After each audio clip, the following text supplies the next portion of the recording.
Be ready. 5 seconds. Start. In conclusion, I would like to say a word in regard to employment with which I have been dealing so far. According to the figures supplied, the number of displaced persons from Bangladesh employed through employment exchanges is only 37,000. This is very meager compared with their total number, which comes to 32 lakhs according to the official figures. This is with regard to Bangladesh refugees. The number of displaced persons from Pakistan employed through employment exchanges is not very encouraging, but still it is 75,000. I would urge upon the Honorable Minister to take this into consideration and see that something is done to find employment for these people. Of course, there is some expenditure incurred on general education and vocational training, but when we look at the number of persons who have been given vocational training, we find that the number already trained and under training is only 17,000. This figure also seems to be very small considering the magnitude of the problem before us. Some programs of general improvement have been undertaken by the government of West Bengal by way of setting up new industries, etc. These programs should be looked into and put into operation with a view to giving more employment to these displaced persons. Within the limited time at my disposal, I shall limit my remarks to refugees from Bangladesh. The first thing which strikes one as one looks at the various brochures and publications that have been given to us is the amount of contradiction one has to battle against. The first contradiction is in regard to the number of persons government think they have rehabilitated in West Bengal.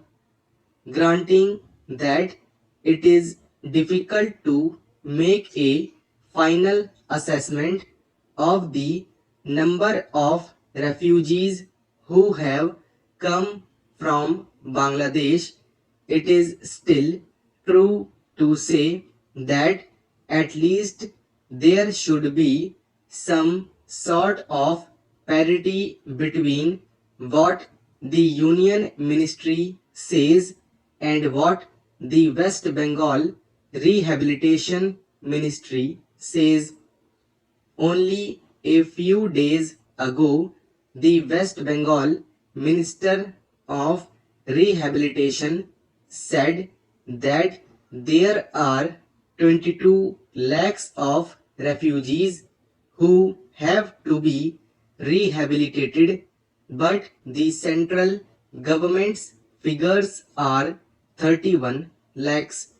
Unless the government knows the number of people they have to budget for, it is rather bewildering to know how they mean to plan in bringing about their rehabilitation. As a matter of fact, many other sources believe that the figure is far higher, but in any case, there should be some parity and some idea as to the extent of the rehabilitation problem which still remains before the people of West Bengal. The other contradiction is this. On the one hand, Srimati Renuka Ray says that in the near future they will be making a successful completion of the work of economic rehabilitation of refugees in that state, but only last year Shri A.P. Jain said that as yet the problem of the displaced persons from Bangladesh was a matter which was giving some concern. I really do not understand why, in spite of Shri A.P. Jain recognizing that the problem is still quite serious, Srimati Renuka Ray should have made such a statement.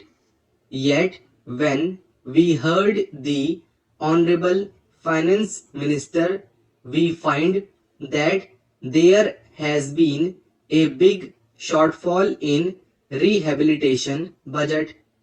I think that if the fact-finding committee's report had been published, the assessment that we have rehabilitated about 50% of the people of Bangladesh who came over as displaced persons would have become quite clear in regard to its incorrectness.